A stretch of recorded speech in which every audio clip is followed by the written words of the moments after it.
हमारे जीवन में भी सतत धर्म भावना बनी रहे, गुरु कृपा बनी रहे, भगवत आराधन होता रहे और ये सब स्थिर हो।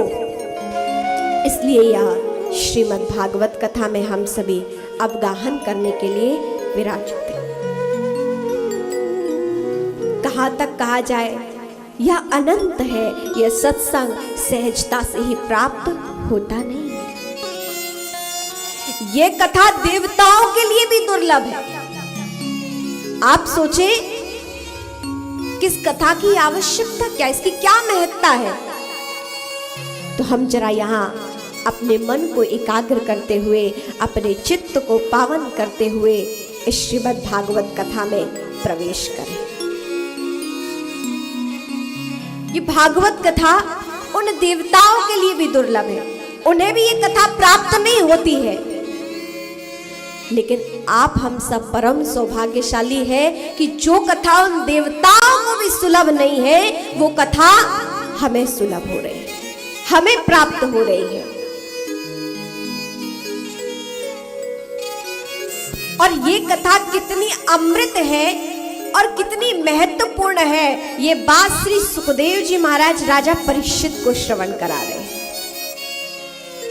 और ये कथा 7 दिन ही क्यों, ये 7 दिन कथा ही क्यों होनी चाहिए, 7 दिन ही क्यों होती है।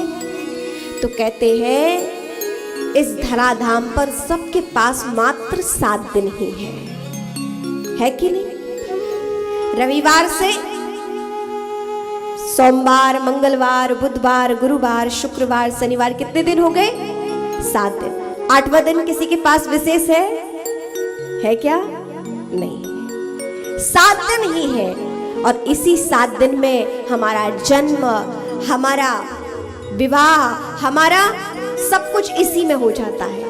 और अंत तो गत्वा हम ठाकुर के धाम पहुंचने के लिए तत्पर हो जाते हैं। तो सभी के पास 7 दिन ही है और इन्हीं 7 दिन में हमें भगवत आराधन करके भी ठाकुर के चरणों की प्राप्ति करनी है। इसीलिए 7 दिन में ही श्रीमद् भागवत कथा होती है। और कहते हैं ये कथा नारद जी को सनकादि ऋषियों ने प्रथम बार 7 दिन ही श्रवण कराई थी। और ऐसी श्रीमद् भागवत कथा जो देव दुर्लभ है, हम सभी को प्राप्त हो।